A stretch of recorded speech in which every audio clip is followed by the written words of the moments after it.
आइंदा तू मेरी इजाजत के बिना घर से बाहर कदम नहीं रखेगी। ये कॉलेज वॉलेज जाना छोड़ दे। बहुत हो गया ये सब तमाशा। हमारे खानदान की कोई लड़की आज तक स्कूल नहीं गई और तूने तो बिना बताए कॉलेज जाना शुरू कर दिया है। किसकी इजाजत से तूने ये कदम उठाया है? मैं जो ही घर में दाखिल हुई फौरन से मेरे चाचा की आवाज गूंजने लगी। मैंने झट कानों पर हाथ रख दिया। मेरे चाचा मिजाज के बहुत सख्त थे और इनकी सख्त मिजाजी तो पूरे खानदान में मशहूर थी। मैंने निगाह उठाकर इधर उधर देखा। पूरे सहन में खानदान वाले बैठे हुए थे और मेरा तमाशा बनते देख रहे थे। अम्मा एक कोने पर मुंह पर दुपट्टा डाले बैठी थी, जैसे कुछ भी न करने की कसम खा रखी हो। वो हमेशा खुद को बेबस समझती थी और चाचा के आगे कुछ नहीं बोलती थी। जब से अब्बा की वफात हुई थी तब से चाचा ने ख्वामख्वाह हमारे घर के मामलात में दखल अंदाजी करना शुरू कर दी थी और इनको भड़काने में इनकी बीवी का बहुत ज्यादा हाथ होता था। चाचा की खुद एक भी बेटी नहीं थी, 4 बेटे थे और इस बात को लेकर इन्हें बहुत ज्यादा घुमंड था और वह अपने माँ बाप की इकलौती बेटी थी। एक अच्छे खानदान से ताल्लुक रखती थी, पैसे की कमी नहीं थी। हम जमींदार लोग थे। गांव में अब्बा की कई जमीनें थीं। वे शहर में हॉस्टल में रहकर पढ़ रही थी क्योंकि गांव में कोई कॉलेज वगैरह नहीं था। अब्बा की ख्वाहिश थी कि मैं पढ़ूं लिखूं और मुझे भी पढ़ने लिखने का बहुत ज्यादा शौक था, लेकिन खानदान की पाबंदियों के आगे अब्बा खामोश रह गए थे। लेकिन इनके जाने के बाद मैंने सोचा क्यों ना मैं आगे पढ़ाई जारी रखूं। अब्बा ने मुझे किसी न किसी तरह से मैट्रिक तक तो पढ़ा ही दिया था, लेकिन फिर अचानक से एक हादसे में इनकी मौत हो गई। उनके चले जाने के बाद मेरी जिंदगी मुझ पर बिल्कुल ही तंग होकर रह गई थी। शुरू में तो लोग आकर हमदर्दी करते, लेकिन फिर आहिस्ता आहिस्ता चचा ने अपना असल रूप दिखाना शुरू कर दिया। वो हर चीज में रोक टोक करते, यहाँ तक कि हमारे घर आने वाले खर्चे का भी सारा हिसाब किताब रखते थे। हमारे मज़ारे जमीन पर काम करते थे और अच्छी तरह जमीनों को संभालना जानते थे। वो ईमानदार भी थे, लेकिन फिर भी चाचा ख्वामख्वाह में उंगली करते थे। वे अम्मा से कई बार कहते कि आप इन्हें मना क्यों नहीं करते, ये हमारी जमीनें हैं, इन पर वो किसी तरह से हक नहीं जमा सकते। कल को अगर उन्होंने हमसे जमीन ही छीन ली तो फिर अम्मा बोली परेशान मत हो, वो अच्छा ही सोचते होंगे। मैं इस सर छटक कर रह जाती कि क्या खाक अच्छा सोचते होंगे, जिंदगी हराम कर रखी है। आहिस्ता आहिस्ता मेरी चाची ने अम्मा से बहाने से इनका जेवर भी लेना शुरू कर दिया। कभी तुम्हारी शौहर ने हमसे इतना कर्जा लिया था, अगर तुम पैसे वापस नहीं कर सकती हो तो इसके बदले हमें जेवर दो, वरना हम तुम्हारी बेटी की शादी अपने बेटे से कर देंगे। और अम्मा हरगिज़ नहीं चाहती थी कि इनके किसी भी बेटे से मेरी शादी हो, क्योंकि सब के सब एक नंबर के लफांगे और नशे थे। पूरा दिन खेतों में काम करने के बाद रात को डेरे पर बैठकर नशे वगैरह करते थे। कोई भी लड़की इनसे बात करना पसंद नहीं करती थी, लेकिन वो हर आती जाती लड़की को छेड़ते थे। गांव में कोई भी ऐसा नहीं था जो इन्हें रोक सके, क्योंकि सबको उन्होंने अपनी ताकत के बलबूते पर अपने कब्जे में कर रखा था। लेकिन मैं ऐसी लड़की नहीं थी जो इनकी ताकत से डरकर घर में बैठ जाती। इसीलिए मैंने फैसला किया कि मैं आगे पढ़ाई जारी रखूंगी और किसी मकाम पर पहुंचकर ही इनका सामना करूंगी। जब मैंने अम्मा से कहा कि मुझे कॉलेज जाना है तो अम्मा फौरन से डर गई और बोली, तू जानती है ना हमारे गांव में कोई लड़की पढ़ाई नहीं करती, फिर तू ऐसे जिद क्यों कर रही है? जितना तेरे बाप ने पढ़ाया वो काफी है तेरे लिए, और अब तो वो भी तेरे सर पर नहीं है। आखिर तू किस तरह से इन सब का सामना करेगी? मैंने कहा मुझे हर हाल में पढ़ना है। मैं इस जिद में अपने बाप के ऊपर थी। ये बात तो सब जानते थे और किसी भी हाल में अपनी बात से पीछे नहीं हट सकती थी। अब मैंने फैसला कर लिया था और अब इस फैसले से कोई मुझे हटा नहीं सकता था। शहर हमारे गांव से ज्यादा दूर नहीं था, लेकिन आने जाने में ही 2-3 घंटे लग जाते थे। इसीलिए मैंने फैसला किया कि वहीं किसी हॉस्टल में रह लूंगी। सब चीजों का इंतजाम मैंने कर लिया था। अम्मा मुझे रोकती रह गई थी, लेकिन मैंने जाकर फॉर्म भी फिल कर दिया। ये बात उड़ते उड़ते न जाने किस तरह से चाचा तक पहुंच गई, और अब जब मैं कॉलेज में अपना एडमिशन करवा कर घर आई ही थी तो सबने मेरी अदालत तक आ दी। सामने मेरे फूफो, चाचा, ताया और इन सबके बच्चे वगैरह बैठे हुए थे। हालांकि कहने को ताया चाचा से बड़े थे, लेकिन फिर भी चाचा के रूप में आ जाते थे। सब वहां बैठे मेरा तमाशा देख रहे थे और चाचा को भड़का भी रहे थे। मैं जानती थी कि वो सब लोग चाचा की साइड पर ही है, यहाँ तक कि मेरी माँ भी। मैं अकेली इन सबके सामने खड़ी हो गई और चाचा से कहा कि मेरे अब्बा की ख्वाहिश थी कि मैं आगे पढ़ाई जारी रखूं, और इनकी ख्वाहिश पूरी करने से मुझे कोई नहीं रोक सकता, यहाँ तक कि आप भी नहीं। और आइंदा मेरी पढ़ाई के बारे में एक लफ्ज़ भी मत कहना। चाचा के सामने पहली बार मैं ऐसे हिम्मत से खड़ी हुई थी, और शायद खानदान की पहली लड़की थी जिसने हिम्मत दिखाई थी। मेरे इस जवाब पर सबके मुंह खुले के खुले रह गए। इनमें से किसी ने सोचा भी नहीं था कि मैं इस तरह से चाचा को साफ मना करूंगी। मेरे मुंह से सब सुनकर तो चाचा आग बबूला हो गए और फौरन से उठकर मुझे मारने को दौड़े, लेकिन बीच में फुप्पो आ गई और बोली, शर्म कर ले, ये तेरे मरहूम भाई की बेटी है, मैं इसे समझाऊंगी, तू जा यहाँ से। फिर जैसे तैसे करके चाचा को वहां से भेज दिया गया। फुप्पो और अम्मी वहीं पर रह गई। फुप्पो ने कहा कि देखो, हम सब जानते हैं कि भाई क्या करेगा, वो तुम्हें हरगिज़ पढ़ने नहीं देगा, और तुम्हें पढ़ाई करके करना क्या है? वो चाहता है कि तुम्हारी शादी इसके बच्चों में से किसी एक से हो जाए, इसमें गलत क्या है? तुम्हें रानी बनाकर रखेंगे। मैंने कहा, कैसी रानी? आप भी इनका साथ दे रही हैं, आपको नहीं पता कि उन्होंने आपके साथ क्या किया था? तो फुप्पो मेरी बात सुनकर सर झुकाकर रह गई और बोली, जो वक्त था वो गुजर गया है, लेकिन तू अपने लिए मुसीबत मत खड़ी कर। इसीलिए मैं तुझे कह रही हूँ, अगर तूने इनके खिलाफ जाने की कोशिश की तो वो सब तुझे कुचल कर रख देंगे। तू सिर्फ एक चूटी है और वो हाथी। मैंने कहा, मैं चूटी ही ठीक हूँ। चूटी जब हाथी के सूंड में घुस जाती है ना, तब हाथी किसी काम का नहीं रहता, और मैं एक न एक दिन इनकी सूंड में जरूर घुसूंगी। मेरा अटल लहजा देखकर फुप्पो और अम्मी दोनों घबरा गई। मैंने इन्हें तसल्ली दी कि आप परेशान मत हो। इनकी असलियत तो इस दिन ही सामने आ गई थी जब अब्बा की वफात हुई थी। अम्मा से सारा जेवर तो चाची हथिया चुकी हैं। अब इन लोगों की नजर हमारी जमीनों पर है। कल कोई हमारा घर भी हमसे छीनने की कोशिश करेंगे तो हम क्या करेंगे? क्या इनकी हर बात मानते रहे? गांव के हर इंसान को उन्होंने जुल्म जबर से अपने काबू में कर रखा है, लेकिन मैं इनसे नहीं डरती हूँ, ना ही ये लोग मुझे कभी डरा सकते हैं। फिर काफी देर तक दोनों मुझे समझाती रही, लेकिन मैंने इनकी बातें एक कान से सुनकर दूसरे कान से निकाल दी। मैं अपना एडमिशन करवाई थी और कल से मैंने हर हाल में कॉलेज जाना था। सुबह सुबह उठी तो अम्मा कहने लगे, तू अब भी अपने जिद पर कायम है ना? तू जानती है तेरे चाचा तुझे बहुत बुरी सजा देंगे, वो तो हरगिज़ कॉलेज नहीं जाने देंगे। मैंने कहा, मुझे इस बात से कोई फर्क नहीं पड़ता, मैं वहाँ हॉस्टल में रहूंगी। अगर तुम चाहती हो कि यहाँ ना रहो तो मेरे साथ चल सकती हो। अम्मा बोली, मैं यहाँ से नहीं जाऊंगी, अगर मैं चली गई तो घर की देखभाल कौन करेगा? मैंने कहा, ठीक है, अगर कोई मसला हुआ तो फुप्पो से राब्ता कर लेना, चाचा वैसे भी आपको कुछ नहीं कह सकते, इनका मसला मुझसे है। अम्मा बोली, ठीक है, अपना ख्याल रखना।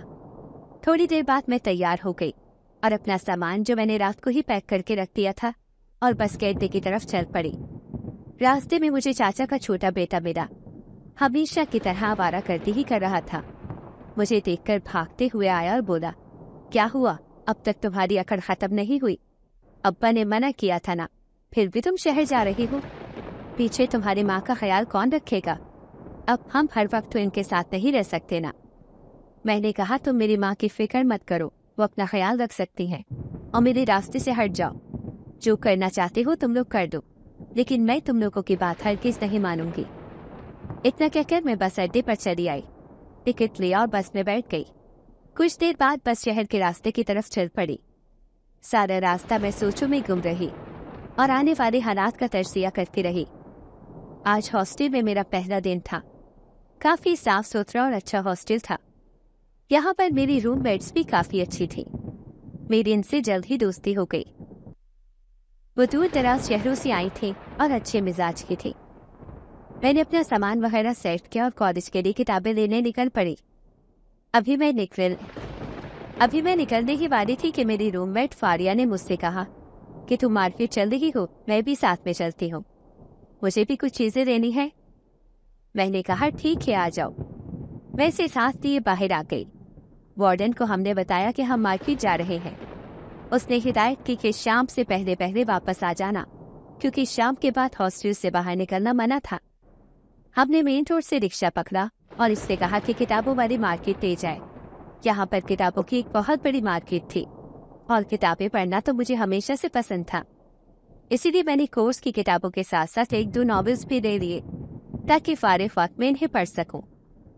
फारिया बोली, रिमशा तुम्हें ये सब चीजें इतनी पसंद क्यों है? मैं तो आज तक किताबें पढ़ ही नहीं पाती हूँ। हालांकि मेरी बड़ी बहन डाइजेस्ट वगैरह बहुत शौक से पढ़ती है। मुझे समझ नहीं आता इनके अंदर क्या होता है जो तुम लोग इतने दीवानी हो जाती हो इनकी। इसकी ये बात सुनकर मैं हंस पड़ी और मैंने इससे कहा कि बस किताबों से लगाव ही अलग है। मैं छोटी सी थी तब से अब्बा मुझे कभी अखबार कभी नौनिहाल वगैरह लाकर दिया करते थे। इनके गुजर जाने के बाद मैं खुद लेकर आती हूँ और अब भी बहुत शौक से पढ़ती हूँ। इनमें बहुत अच्छी और सबक आमूज कहानियाँ होती हैं जो जिंदगी के उतार चढ़ाव में हमारी काफी मदद करती हैं। मेरी बातों से वो काफी मुतासिर हो गई। हम किताबें लेकर वापस हॉस्टल आ गए। अगले दिन से मुझे कॉलेज जाना था। सुबह सुबह उठकर मैं तैयार हो गई, नाश्ता वगैरह करके कॉलेज के लिए निकल आई। कॉलेज करीब ही था, इसीलिए एक ही बस पकड़कर सीधा कॉलेज पहुंच गई। वापस आई तो अम्मा का फोन आया हुआ था। मुझसे मेरी खैरियत पूछ रही थी और मुझे बताया कि तुम्हारे चाचा आए थे। उन्होंने खूब बातें सुनाई कि रिमशा को कॉलेज क्यों जाने दिया। मैं क्या कहती, मैं खामोश हो गई। मैंने कहा, अम्मा आप इन्हें मुंह पर जवाब क्यों नहीं देती हैं कि वो हमारे मामलात में दखल अंदाजी ना करें। मुझे बहुत गुस्सा आया हुआ था, लेकिन अम्मा परेशान न हो जाए इसलिए खुद पर मुश्किल जब्त कर रही थी और करती भी तो क्या। खैर जैसे तैसे करके कॉलेज पूरा किया। कॉलेज तो खत्म हो चुका था, लेकिन मेरा आगे भी पढ़ाई करने का इरादा था। मैं गांव वापस आ गई तो चाचा और चाची ने एक बार फिर से मेरी शादी की बात छेड़ दी। हर वक्त खानदान वालों को जमा करके अम्मा को यही बोलते रहते थे, बेटी हाथ से निकल जाएगी तब तुम पछताओगी। मैं अपनी बेटी का रिश्ता दे रहा हूँ, हाँ कर दो तो मैं कल ही शादी की तैयारियां शुरू करवा दूंगा। अम्मा मेरी तरफ देखती और मैं इनकार में सर हिला देती। चाचा का कहना था कि वो लड़की है, इसकी मर्जी से शादी कैसे हो सकती है? तुम इसकी क्यों मान रही हो? इसके सर पर बाप भी नहीं है, कल को कुछ हो गया तो क्या करूंगी? वो ऐसी बातें करके जानबूझकर अम्मा को डराने की कोशिश करते थे। बाद में चाची आई और अम्मा से कहने लगी कि रिश्ता बार बार नहीं आता है और तुम्हारी बेटी तो वैसे भी खुद सर है, इसके लिए कौन रिश्ता लाएगा? बेहतर है कि अपनी जुबान में से समझा दो और ये रिश्ता कबूल कर लो। अब वो लोग बाकायदा धमकियों पर उतर आए थे। मैंने अम्मा से कहा कि इनके आवारा बेटे से मैं किसी से भी शादी नहीं करूंगी। अम्मा ने कहा, मैं भी नहीं चाहती कि तुम्हारी शादी वहां पर हो, लेकिन कहीं और तो होनी चाहिए ना, इसीलिए अच्छा है कि तुम अब घर बैठ जाओ और शादी के लिए अपना जहन बना दो। मैं तुम्हारे लिए अच्छे रिश्ते ढूंढती हूँ। मैंने कहा, आपने मेरे लिए रिश्ते ढूंढने हैं, आप ढूंढ लें, लेकिन मैं आगे जरूर पढ़ूंगी। अम्मा बोली, और कितना पढ़ोगी तुम? क्यों मुझे डरा रही हो? हर वक्त सेठ ही करती रहती हो। लेकिन मैंने आगे से कुछ नहीं कहा। कॉलेज का रिजल्ट आया तो मैं बहुत अच्छे नंबरों से पास हुई। मैंने अपनी दोस्त फारिया को फोन करके इससे कहा कि जब यूनिवर्सिटी में दाखिले शुरू हो तो मुझे बताना। और फिर यूँ चाचा की इतनी पाबंदियों के बावजूद भी मैंने यूनिवर्सिटी में एडमिशन ले ही लिया। यूनिवर्सिटी कॉलेज से बिल्कुल ही अलग थी और यहाँ की दुनिया भी मेरे लिए बिल्कुल अनजान थी। कॉलेज पे तो सिर्फ लड़कियां पढ़ती थी, यहाँ पर तो लड़के और लड़कियां दोनों थे। शुरू में मैं बेहद घबरा गई, लेकिन फिर मैंने खुद को मजबूत किया कि अगर मैं हार जाऊंगी तो चाचा की जीत हो जाएगी और वो अपनी हर बात मनवा देंगे। इसीलिए मुझे हर हाल में मजबूत रहना था। मैं पूरी तरह पर्दा करके ही घर से निकलती थी। अम्मा ने यही शर्त रखी थी कि तू वहाँ हॉस्टल में नहीं रहेगी, बल्कि हफ्ते के 3 दिन घर से ही यूनिवर्सिटी जाएगी। मैंने अम्मा को समझाया कि 3 दिन यूनिवर्सिटी की क्लासेस को मैनेज करना बहुत मुश्किल है। जिस तरह इनका स्केड्यूल होता है मुझे इसी हिसाब से ही चलना पड़ेगा। कैसे भी करके अम्मा को बना दिया। तो अम्मा ने मुझसे कहा कि हॉस्टल में रहने के बजाय तो वहाँ हमारी एक रिश्तेदार खातून है, इसके घर रहना। मैं इन खातून को बिल्कुल नहीं जानती थी, लेकिन वो हमारी बहुत करीबी रिश्तेदार थे। हाल ही में शहर शिफ्ट हुई थी, इससे पहले किसी और गांव में रहती थी। अम्मा ने इनसे बात की और कहा कि मेरी बेटी को अपने घर में रख ले, अगर चाहे तो हमसे किराया भी ले लेना। वो बोली, ऐसी बात मत करो, तुम्हारी बेटी मेरी बेटी है, मैं इसे अपने घर में रख लूंगी। वैसे भी इनके घर में कोई मर्द नहीं था, वो बेवा औरत थी और इनकी अपनी 2 बेटियां थीं। इसीलिए वहां रहने में किसी किस्म की कोई परेशानी नजर नहीं आ रही थी। मैंने भी अम्मा की खुशी के लिए हाँ कर दी ताकि इनकी दिल को तसल्ली रहे। वैसे भी हॉस्टल में रह रहकर वहां के खाने खाकर मैं तंग आ गई थी। मैंने अपनी जरूरत की सारी चीजें ली और शहर आकर इन खातून के घर रहने लग गई। इन्हें मैंने शुरू से ही खालाजान कहना शुरू किया। वो बहुत खुश हुई क्योंकि अम्मा की बहुत ही करीबी कजन थी, रिश्ते में खाला ही लगती थी। यूनिवर्सिटी खुलने में अभी 2-3 दिन बाकी थे। मैं जरूरत की सारी चीजें मार्केट से खरीद लाई। घर में खाना खालाजान ही बनाते थे, लेकिन फिर भी मैं इनका हाथ बटाती ताकि इन्हें यह एहसास ना हो कि वो मुझ पर एहसान कर रही हैं या फिर मैं इनके ऊपर बोझ हूँ। इनकी दोनों बेटियां भी छोटी थी, एक मैट्रिक में थी और दूसरी 8वीं क्लास में पढ़ती थी। मैं पढ़ाई में इन दोनों की मदद करती। खालाजान मेरे से बेहद खुश और मुतमईन थी। अक्सर अम्मा को फ़ोन करके मेरी तारीफ़ें करती। यूनिवर्सिटी खुली तो मैंने हस्बे मामूल पूरा पर्दा करके यूनिवर्सिटी जाना शुरू कर दिया। पहले दिन यूनिवर्सिटी गई तो किसी ने इतना ध्यान नहीं दिया क्योंकि पहले दिन सब मसरूफ़ रहते हैं। लेकिन इसके बाद क्लास में कई लड़कियां मुझे बार बार कहते, तुम इतना बड़ा बाया पहनकर क्यों बैठती हो? तुम्हें देखकर ही गर्मी लगती है। कम अज़ कम कोई फैशनेबल अबाया ही ले लो। मैंने आगे से कहा कि मैं फैशन करने के लिए अबाया नहीं पहनती हूँ, बल्कि खुद को ढकने के लिए पहनती हूँ। इसीलिए दोबारा मुझसे ऐसी कोई बात मत कहना। मेरे दूध टूक जवाब के बावजूद इन सब ने मेरा मजाक उड़ाना नहीं छोड़ा। यहाँ तक कि क्लास के लड़कों को भी अपने साथ में ना दिया। जैसे ही कोई मुझे देखता तो कहता, तुम कौन से दौर में जी रही हो? कम अज़ कम इतने बड़े अबाया को ही उतार दो। अगर ये नहीं कर सकती तो अपना चेहरा ढकना छोड़ दो। यहाँ सब फैशन करके आते हैं, लेकिन तुम हो के मौलानी बनी रहती हो। जताना क्या चाहती हो कि तुम बहुत नेक हो और हम सब दोस्त हैं? हालांकि मैंने ऐसा तो किसी को कुछ भी नहीं कहा था, लेकिन इन सब की सोच मेरे बारे में रोज बरोज गिरती ही जा रही थी। मैं ये नहीं कहती कि मैं बहुत अच्छी और नेक थी, लेकिन मैं अपने पर्दे के बारे में किसी से कुछ नहीं सुन सकती थी। मुझे दूसरों को अपना जिस्म दिखाने का शौक हरगिज़ नहीं था, इसीलिए मैं अपना ध्यान इन बातों से हटाकर अपने काम पर लगाना चाहती थी। लेकिन इनकी हरकतें इतनी बढ़ रही थी कि मैं घर आती तो भी परेशान रहती थी। खालाजान ने नोट किया कि मैं बहुत ज्यादा परेशान रहने लग गई हूँ, इसीलिए मुझे एक दिन अपने पास बिठाया और मुझसे पूछने लगे, आखिर क्या बात है, तुम इतनी उदास और इतनी परेशान क्यों रहने लग गई हो? कोई परेशानी है तो मुझे बताओ, मैं भी तुम्हारी माँ की तरह हूँ।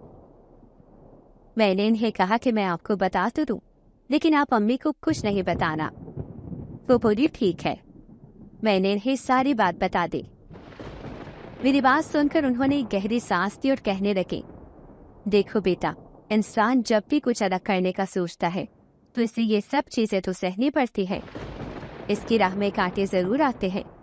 बहुत बार तुम्हारा दिल भी करेगा कि तुम ये सब छोड़ दो और बाकी लड़कियों की तरह खूबसूरत तकने लगो, सजो, इसी तरह बाहर जाओ। तुम अपनी जीनत लोगों के सामने जाहिर करने के बारे में भी सोचोगी, लेकिन तुम्हें मजबूत रहना होगा। इन ख्यालात को झटक दो और लोगों की बातों को भी सोचना छोड़ दो। वो तुम्हारा कुछ नहीं बिगाड़ सकते। इनसे बात करके मुझे बहुत सुकून महसूस हुआ और मैंने इनकी सब बातों को नज़रअंदाज करके अपनी पढ़ाई पर ध्यान देना शुरू कर दिया। क्योंकि कुछ वक्त बाद पेपर्स शुरू हो जाने थे और मुझे बहुत अच्छे मार्क्स से पास होना था ताकि क्लास में मौजूद सब लोगों के मुंह बंद हो जाए। इसीलिए मैंने खूब मेहनत करना शुरू कर दी। क्लास में टीचर्स भी मुझसे काफ़ी ज़्यादा मुतासिर हुए और मुझे बेस्ट स्टूडेंट मानने लगे। मेरी क्लास फेलोज मेरे से बहुत ज़्यादा जेलस भी होती थी। एक लड़की जो काफ़ी ज़्यादा फैशनेबल थी और हर वक्त घुमंड में रहती थी। न जाने से किस चीज़ का घुमंड था, न शक्ल थी न अकल थी इसके पास। 2 किलो का मेकअप थोप कर खुद को पता नहीं कौन सी हीरोइन समझती थी। हर वक्त टिकटॉक बनाती रहती थी। क्लास के सबसे बदतरीन लड़कों से इसकी दोस्ती थी। इनके साथ मिलकर उसने मुझे मजीद बेइज्जत करना शुरू कर दिया। वो बहुत ही एवरेज स्टूडेंट थी। किसी भी टेस्ट वगैरह में इसके अच्छे मार्क्स नहीं आते थे और टीचर्स इसको डांटते ही रहते थे, लेकिन इस वजह से इसे कोई फर्क ही नहीं पड़ता था। हालांकि ये नहीं था कि कोई बहुत ही अमीर घराने से थी, एक मिडिल क्लास घराने से ही ताल्लुक रखती थी। और अगर पैसों से गरूर इंसान में आ जाता है तो मेरे पास तो बहुत ही पैसा था, मुझ में भी गरूर आना ही चाहिए था। लेकिन ऐसा नहीं है, गरूर पैसों से नहीं बल्कि इंसान की फितरत के अंदर होता है।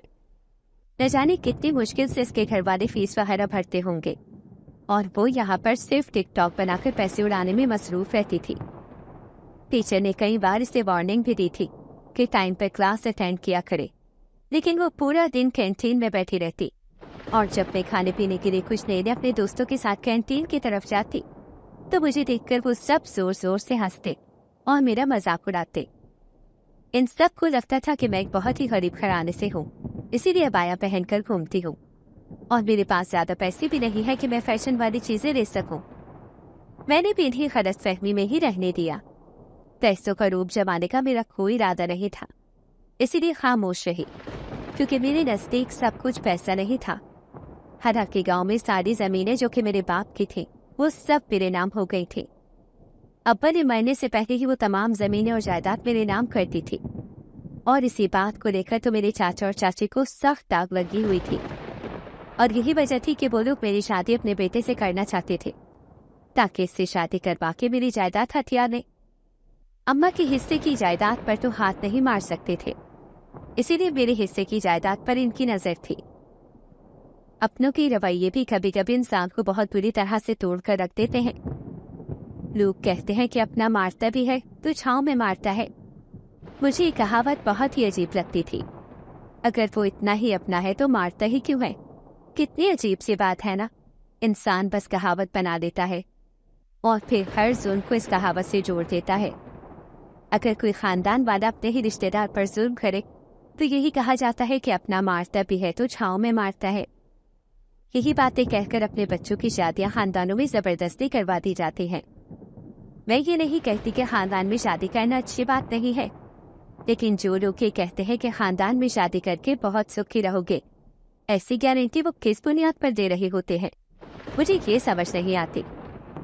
लोगों को अब ये समझ लेना चाहिए कि जिंदगी एक कहावत के ऊपर नहीं गुजारी जा सकती। कहावत और जिंदगी बहुत ही अलग होती है। मैंने अपने रिश्तेदारों का असल चेहरा देख लिया था, इसलिए मुझे इस बात का इतराक बहुत अच्छे से था कि इंसान को सबसे ज्यादा दुख अपनों के बदलते रवैयों से ही होता है, क्योंकि इंसान को सबसे ज्यादा उम्मीदें भी अपनों से ही होती हैं। यूनिवर्सिटी का पहला साल यूं ही लोगों के अजीबोगरीब रवैयों को सहती हुई गुजर गया था। एक दो लड़कियों से मेरी दोस्ती थी जो मेरी ही हम मिजाज थी। इसके अलावा बाकी सब यूनिवर्सिटी के नाम पर तफरीह करने आती थी। इन्हें पढ़ाई से कोई खास लगाव नहीं था। ऐसा नहीं था कि मैं कोई आदम बेजार लड़की थी जिसे तफरीह और हंसी मजाक का कोई शौक नहीं था, लेकिन हर चीज की एक लिमिट होती है। अगर हमारे हंसी मजाक से दूसरों को तकलीफ पहुंच रही हो तो वो गलत होता है। मेरे पूरे डिपार्टमेंट में बहुत अच्छे मार्क्स आए थे, इसीलिए अम्मा भी बहुत ज्यादा खुश थे। मैंने पक्का सोचा था कि अपने बाप का नाम रोशन करके रहूंगी। शहर में अब्बा के बहुत से दोस्त थे जो बहुत अच्छी पोस्टों पर काम कर रहे थे। मुझे यहाँ पर किसी किस्म का कोई मसला नहीं था, सिवाय यूनिवर्सिटी के मसले के। शुरू में मुझे लगा था कि शायद कुछ दिन बाद ये लोग खामोश हो जाए, लेकिन ये मसला आगे जाकर इतना बढ़ जाएगा मैंने सोचा भी नहीं था। तो वह यूं था कि एक दिन मैं अपने दोस्तों के साथ कैंटीन के सामने से लाइब्रेरी की तरफ जा रही थी। अभी रास्ते में ही थी, तभी मुझे इस लड़की की आवाज आई जो मेरा मजाक बनाती थी। वो जोर जोर से मुझे अजीब अजीब नामों से पुकार रही थी। मुझे इंतहा से ज्यादा गुस्सा आया क्योंकि सब स्टूडेंट्स मुझे ही देख रहे थे और मुझ पर हंस रहे थे। मैंने पक्का सोच लिया आज मैं खामोश नहीं रहूंगी, इसीलिए मैं हिम्मत बांध कर इनके पास गई और बोली, अभी तो मेरी तरफ इशारा करके कुछ कह रही थी ना, जरा दोबारा बोलो, मैं तुम्हारे सामने ही खड़ी हूँ। उसने सोचा नहीं था कि मैं यूं अचानक उसके सामने आ जाऊंगी, इसीलिए वो फौरन से घबरा गई। पहले कहा क्या हुआ, अब जुबान बंद क्यों हो गई? रोज तो मेरी तरफ इशारे करके मेरा मजाक उड़ाती हो, क्या समझती हो खुद को? हाँ, मेरे इस तरह बोलने पर वहां बहुत से स्टूडेंट्स आकर जमा होने लगे। मैं जानती थी कि ये सब मेरी मदद करने के लिए नहीं बल्कि चस्के लेने के लिए जमा हुए हैं। इस लड़की को खामोश खड़ा देखकर इसके एक दो दोस्त आगे बढ़े और मुझसे बहस करने लगे। बात इतनी बढ़ गई कि सीनियर्स को बीच में आकर लड़ाई रोकनी पड़ी। आज मेरी बर्दाश्त की हद हो गई थी। मैं भी क्या करती, इतने वक्त से इन्हें बर्दाश्त कर रही थी। खैर, बहुत से स्टूडेंट्स ने वीडियोस भी बनाई थी और ये बात पूरी यूनिवर्सिटी में फैल गई। अगले दिन मैं यूनिवर्सिटी आई तो सब मुझे अजीब अजीब नसों से घूर रहे थे और मुझे देखकर सरगोशियां कर रहे थे। मैंने नजरअंदाज किया और क्लास में आकर बैठ गई। पहले लेक्चर के बाद जब टीचर चले गए तो एक लड़का उठकर मेरी डेस्क के करीब आया और मुझसे कहने लगा, तो तुमने कल ज़ूबिया की बहुत बुरी बेइज्जती की है ना, अब देखना तुमसे हम सब कैसे बचा लेते हैं। ये कहते साथ ही उसने भरी क्लास के सामने मेरा नकाब खींचकर उतार दिया और साथ ही साथ मोबाइल निकालकर मेरी तस्वीरें बनाने लगा। उस वक्त कोई भी मेरी मदद को आगे नहीं आया और मैं रोने लग गई और इसी बद्दुआएं भी दी कि तुम्हें इसकी सजा जरूर मिलेगी। मुझे रोता देखकर सब जोर जोर से हंसने लगे और मेरी वीडियो बना दी। मेरी दोस्तें बामुश्किल मुझे वहां से बाहर लेकर आई। वो सब भी परेशान हो गई थी। हालांकि हमने किसी का कुछ बिगाड़ा नहीं था और हमारे साथ इतना बुरा हो रहा था। मेरी दोस्त ने कहा कि चलो हम इस स्टूडेंट एडवर्टाइजर को कंप्लेन करते हैं। इसके कहने पर मैं इसके साथ स्टूडेंट एडवर्टाइजर के ऑफिस चली आई। मैंने इनकी कंप्लेन की तो उन्होंने दोनों स्टूडेंट्स को बुलाया। जिस लड़के ने नकाब उतारा था वो किसी बड़े बिजनेसमैन का बेटा था और वो लड़की एक मिडिल क्लास घराने की थी। जब स्टूडेंट एडवाइजर ने देखा कि इस लड़के ने ये सब किया है तो मुझसे कहने लगे, देखो बेटा, जो होना था वो हो गया, हम इनके खिलाफ कोई एक्शन नहीं ले सकते क्योंकि बहुत बड़े बिजनेसमैन का बेटा है। हाँ, इस लड़की को जरूर सस्पेंड कर सकते हैं। और उन्होंने इस लड़की को सस्पेंड कर दिया। हालांकि ज्यादा कसूर इस लड़के का था। मुझे बहुत बुरा लगा। मेरी दोस्तें मुझे कहने लगे, तुम भी कोई गिरी पड़ी लड़की नहीं हो, आज बता दो तुम्हारी पावर क्या है ताकि आइंदा किसी लड़की के साथ ये सब ना हो। मैंने भी सोच लिया था कि मैं बदला तो जरूर लूंगी। न जाने कितनी लड़कियों के साथ ये लोग अपने घुमंड में ये सब करते होंगे। और स्टूडेंट एडवाइजर को देखो, वो भी इनके साथ मिल गया है। अभी वो मेरा बैकग्राउंड नहीं जानता है, मुझे इसका बैकग्राउंड बता रहा था ना। अब देखना मैं क्या करती हूँ इनके साथ। यही सब सोचती हुई मैं घर पहुंची। जैसे घर में दाखिल हुई तो मुझे महसूस हुआ कि घर पर कोई आया हुआ है। मैं सीधी अंदर चली आई तो ये देखकर मेरी हैरत के इंतहा न रहे कि मेरे सामने मेरी अम्मा बैठी हुई थी। कि तो मुआवजा हो गया था, अम्मा पहली बार शहर आई थी। मैं भागकर अम्मा के गले लग गई और इनसे पूछने लगी, आप यहाँ पर कैसे, और मुझे बताया भी नहीं। तो वो बोली, मुझे तुम्हारी बहुत याद आ रही थी, इसलिए सोचा तुमसे मिलने आ जाऊं। तुम्हारी फुप्पो भी साथ आई हैं। मैंने देखा फुप्पो वहीं बैठी हुई थी। मैं आगे बढ़कर इनसे मिली और फिर कहा कि आप दोनों बैठो, मैं बस जल्दी से फ्रेश होकर आती हूँ। हाना जान पास ही बैठी हुई थी। मेरे चेहरे से लग रहा था कि मैं रोई हूँ, इसीलिए मैंने अच्छे से मुंह बखेरा धोया था कि अम्मा को शक ना हो। इतने दिन बाद वो आई थी तो मुझे देखकर परेशानी में मुब्तला ना हो जाए। लेकिन ये मेरी गलतफहमी थी। वो माँ थे। महबूद होकर इनसे अपने दिल की उदासी छुपा नहीं सकती थी। वो मुझसे पूछने लगी, बेटा क्या हुआ है, कोई मसला है? तो मैंने इन्हें कुछ नहीं बताया। फिर मैंने इन्हें आज यूनिवर्सिटी में होने वाला सारा वाकया सुना दिया। वो फौरन से परेशान हो गई। फिर पुप्पो ने कहा कि अगर गांव में किसी को पता चल गया तो बहुत बड़ा मसला हो जाएगा। खाना जान बोले, तुम लोग कैसे बुज़दिलों की तरह से डरा रहे हो? कम से कम हर वक्त इसे अपने चाचा का ड्रावा तो मत दिया करो। ये बड़ी हो गई है और पढ़ी लिखी है। और फिर अम्मा की तरफ देखकर बोली, तुम्हारा शौहर कोई छोटा मोटा जमींदार नहीं था, बल्कि अपने इलाके का सरदार था और शहर में इनके बहुत से कॉन्टेक्ट थे। चाहे जितने भी बड़े बिजनेसमैन का बेटा हो, इसे सजा जरूर मिलेगी। ये कहकर उन्होंने अम्मा से कहा कि तुम्हारे शौहर के बड़े बड़े जमींदारों और बिजनेसमैन के साथ ताल्लुकात थे और इनके साथ साथ पुलिस में भी बहुत आला होते पर फाइज लोगों से अच्छी जान पहचान थी। फिर उन्होंने एक नंबर पर कॉल की और सारी बात बताई और मुझसे कहने लगी, बेटा अब तुम परेशान मत होना, वो लोग खुद संभाल देंगे।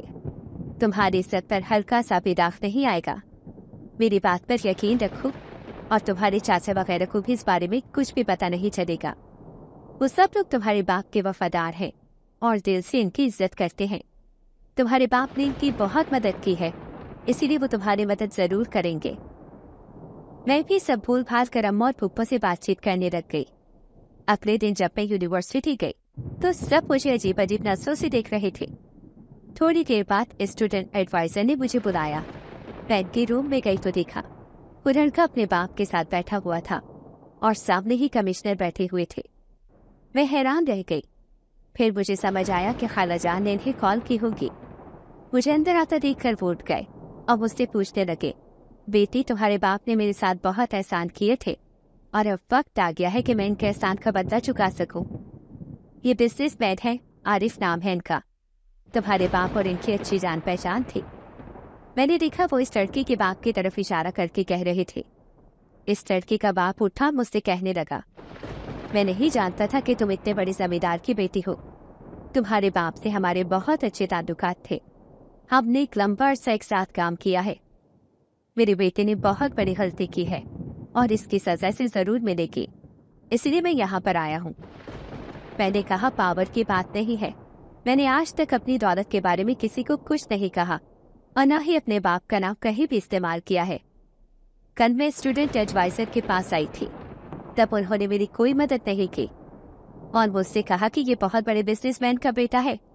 किसी बड़े इंसान का बेटा होने का ये मतलब नहीं होता कि आप कुछ भी कर सकते हैं। आपके बेटे ने मेरी वीडियो बनाई और पूरी क्लास के सामने मेरा निकाब खींचा था। इसे सब के सामने मुझसे माफी मांगनी पड़ेगी। मेरी बात सुनकर वो लड़का फौरन से कहने लगा, अब्बा इसकी हैसियत क्या है जो मैं इससे माफी मांगू?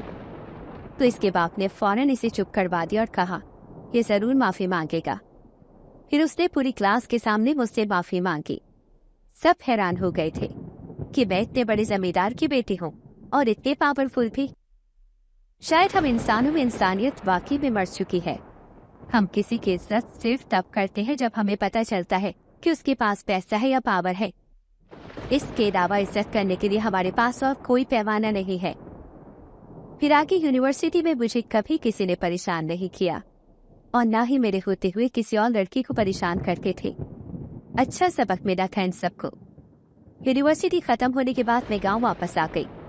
मेरा इरादा था कि मैं यहाँ पर एक स्कूल बनाकर बच्चों को पढ़ाई का मौका फराहम करूंगी, क्योंकि यहाँ के स्कूल की हालत बहुत बुरी थी। मैंने सरकारी सतह पर स्कूल के लिए काम करवाना शुरू कर दिया। मेरे चाचा ने बहुत बार टांग अड़ाई, लेकिन मैं हर मुश्किल से बाहर निकल आई। अम्मा का कहना था कि पढ़ लिया तुमने, सब कुछ कर लिया, अब तुम्हारी शादी करते हैं। मैंने कहा, ठीक है, आप मेरी शादी कर दें, मुझे कोई मसला नहीं है। जहां आप कहेंगी वहीं मैं शादी कर लूंगी, लेकिन मुझे सिर्फ इज्जत चाहिए, कोई दौलत और नाम रुतबा नहीं। अम्मा ने रिश्ते वाली से बात करके मेरे लिए रिश्ते ढूंढना शुरू कर दिए। चाचा लोगों ने हमसे मुकम्मल तौर पर ताल्लुकात तोड़ दिए थे। इन्हें समझ आ गई थी कि मैं इनकी बातों और ड्रामों में हरगिज नहीं आऊंगी। रिश्ते वाली ने बहुत सारे रिश्तों के बारे में अम्मा को बताया। इनमें से अम्मा और मुझे एक लड़का पसंद आ गया। फुप्पो से भी बातचीत की तो वो बोली, तुम्हारे चाचा बिल्कुल नहीं मानेंगे। मैंने कहा, फुप्पो, जब आपने अपनी मर्जी से गरीब लड़के से शादी करने का फैसला किया था तब चाचा ने उस लड़के को ही मार दिया था, लेकिन अब हालात वैसे नहीं है। आप कमजोर पड़ गए थे, मैं कमजोर नहीं पड़ूंगी। मुझे कोई फर्क नहीं पड़ता कि लड़का गरीब है या नहीं। अगर आज मेरे अब्बा जिंदा होते तो वो भी इसे ही तरजीह देते, क्योंकि इसका अखलाक वगैरह बहुत अच्छा है। ये मेरा रिश्ता पक्का हो गया। लड़के का नाम अरमान था। हस्बे मामूल चाचा ने पूरे गांव में तमाशा जरूर खड़ा किया था। इनका कहना था कि शादी करके इस गरीब के पास तुम्हारी सारी जायदाद चली जाएगी। हम तुम्हारे रिश्तेदार हैं और तुमने हमारे रिश्तों को ही ठुकरा दिया। इनका लालचीपन अब सबके सामने आ चुका था। मैंने कहा, इस लड़के को मेरी जायदाद का कोई लालच नहीं है, ना ही इसे इस बारे में कुछ पता है कि मेरे नाम कितनी जायदाद है और कितनी नहीं। और आपकी तो शुरू से ही मेरी जायदाद पर नजर थी। अब बहुत हो गया है, आइंदा हमारे मामलात में दखल मत देना। मेरे इस दो टोक जवाब पर वो मुझे बदतमीज और न जाने क्या क्या कहकर वहां से चले गए। अम्मा ने शादी की तैयारियां शुरू कर दी थी। मैं स्कूल के कामों में बहुत ज्यादा मसरूफ थी। जब से स्कूल बना था बहुत से बच्चों ने आकर यहाँ पढ़ना शुरू कर दिया था। अब मेरा इरादा था कि यहाँ पर अच्छा सा क्लिनिक बनाऊं ताकि गांव के लोगों को फौरी तौर पर मेडिकल सहूलियात मैसर हो सके। जिस लड़के से मेरी शादी हो रही थी उसने मुझसे वादा किया था कि वो इन तमाम कामों में मेरा साथ देगा, क्योंकि वो खुद भी पढ़ा लिखा था और पढ़ाई को तरजीह देता था शादी के कार्ड तैयार हुए तो हम दावतनामा देने चाचा के घर भी गए। उन्होंने हमें अपने घर में कदम भी नहीं रखने दिया और बाहर से ही वापस भेज दिया। मैं जानती थी वो मेरी शादी में नहीं आएंगे। शादी की तैयारियां मुकम्मल हो चुकी थी। शादी वाले दिन मैं तैयार होकर बहुत खूबसूरत लग रही थी। अब तक मैं सिर्फ अपनी पढ़ाई वगैरह में मसरूफ रही थी और कभी अपनी तरफ ध्यान ही नहीं दिया था। इसीलिए अब जब तैयार हुई थी तो मुझ पर बहुत अच्छा रूप आया था। सब मेरी तारीफ कर रहे थे। आज के दिन अम्मा बहुत खुश थी और मेरा दिल भी पुरसुकून था कि मैंने अपने अब्बा की ख्वाहिशों को पूरा किया है और गांव वालों के लिए कुछ कर पा रही हूँ। इस सब के बाद मुझे एक बहुत अच्छे हमसफर का साथ मिलने जा रहा है। थोड़ी देर बाद निकाह हुआ। निकाह के वक्त मेरे जज्बात बहुत ही अलग थे। अब्बा की बहुत याद आ रही थी, इसीलिए बेसाख्ता ही रो पड़ी। रुखसत होकर मुझे एक छोटे से घर में जाना था। मैं एक हवेली में पली पड़ी थी और इस बात से अच्छे से वाकिफ थी कि खुशियाँ छोटे या बड़े घर से नहीं होती, बल्कि खुशियाँ तो आपके अंदर होती हैं और आपके रवैयों से जाहिर होती हैं। पूरा गांव शादी में आया था और मेरी खुशकिस्मती पर नाज कर रहा था कि मुझे इतना अच्छा हमसफर मिल रहा है। खाने के बाद रुखसती का ऐलान हुआ। मैं अम्मा के गले रखकर खूब रोई। हालांकि इतनी दूर नहीं जा रही थी रुखसत होकर, लेकिन फिर भी बचपन से जहाँ रही हूँ वो आंगन छोड़कर जाना बहुत मुश्किल होता है। अम्मा ने मुझे खुद से अलग किया और मेरा हाथ मेरे शौहर के हाथ में थमा दिया। मैंने एक नजर इसे देखा और धीरे धीरे एक नई जिंदगी की तरफ कदम बढ़ा दिए, इस उम्मीद के साथ कि आने वाला वक्त मेरे लिए बहुत अच्छा साबित होगा। नाज़रीन, अगर आपको हमारी कहानी अच्छी लगी है तो वीडियो को लाइक करें, शेयर करें और हमारे चैनल को सब्सक्राइब करें। अगली वीडियो तक इजाज़त दें। अल्लाह हाफिज़।